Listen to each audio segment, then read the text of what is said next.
Yeah. Thank you, Mile, and very good morning to one and all those who have joined for this webinar. So, firstly, I would like to thank the South Indian Scholars Group of International Studies for giving me opportunity to chair this session on a very important theme, Sri Lanka's election 2020 and what it means for India and Sri Lanka.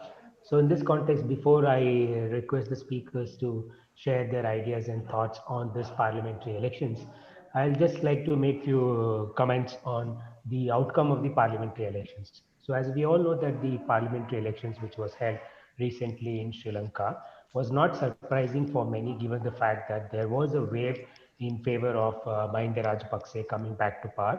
But whether he'll be able to get two-third majority was the big questions. Nevertheless, there are two or three important takeaways in this parliamentary election results which are there.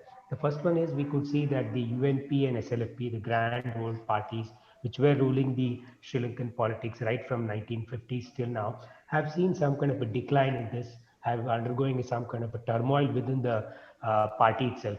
So we could see that the UNP, SLFP, and even the Tamil National Alliance, which was always the spokesperson of the Tamilians from the northeastern parts of Sri Lanka, and which has been dominating in the Sri Lankan politics. But now the number of seats it has secured has gradually come down. So is the case of the Sri Lankan Muslim Congress. Somewhere down the line, these four parties, which were very dominant in Sri Lankan politics, have seen some kind of declining, and there's a split, which has helped the other parties to capitalize on that one. That is first. And second thing, we could see the rise of the SLPP, that is the Sri Lanka's People Front, which is led by the Mahinda Rajapaksa. Just 2 years before the parliamentary election, we could see it saw its rise from the provincial local elections, then to the presidential elections, where it played a very critical role in ensuring the victory of Gotabaya Rajapakse becoming the president. And now in the parliamentary also, it has been able to secure 145 seats. Similar has been the case of LJB, which is led by Sajat Premadasa, breakaway from the UNP, which was formed just 2-3 months before the elections.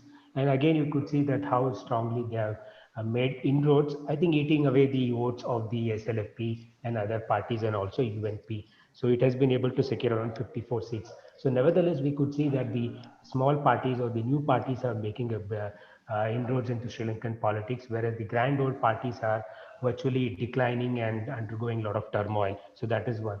So how things are going to unfold, what it means for India, what it means for Sri Lanka. If you see now the challenges or what likely to happen, many feel that there's a possibility of the new constitutions being framed, new constitution. That was the main agenda of Mahinda Rajapakse, campaigning during the election that they want to come up with a new constitution. So that is the India also is concerned about what constitutes the new constitution, either whether the Tamil's aspiration will be taken care in the new constitution, that has to be seen.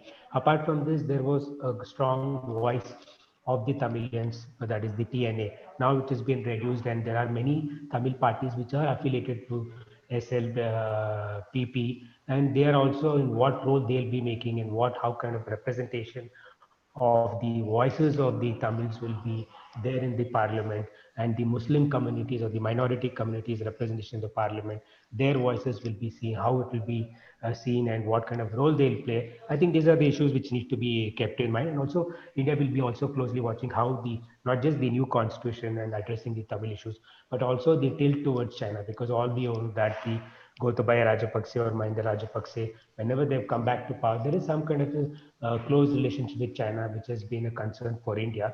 So how things are going to unfold with having the two-third majority in the parliament.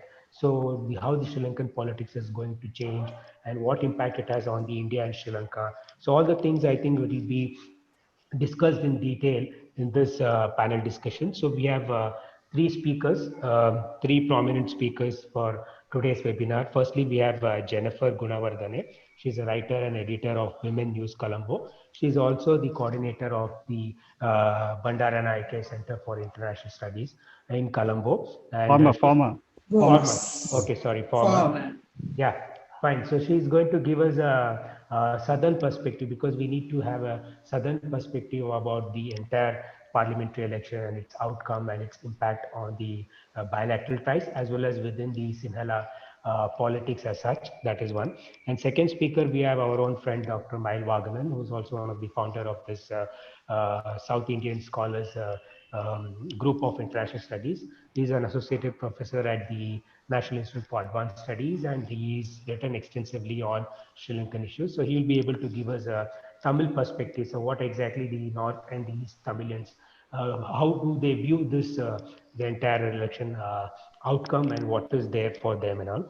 And third speaker, we have Dr. Samata. She's a research fellow at the ICWA, New Delhi, and she has also worked on Sri Lanka. Her PhDs from worked on Sri Lanka, and she's from JNU, and she's a very good friend of ours, and she's going to give us an Indian perspective about this parliamentary election. So we have three different speakers trying to give three different perspectives on the things which are going to unfold, and how it will have a not just relations on the bilateral ties but also on the regional implications. With these few words, now may I request the first speaker, Jennifer Gunawardene, to make her presentation, and briefly it can be for 10 to 12 minutes or 15 minutes or so that we'll have ample time for discussion. Now over to you, Jennifer.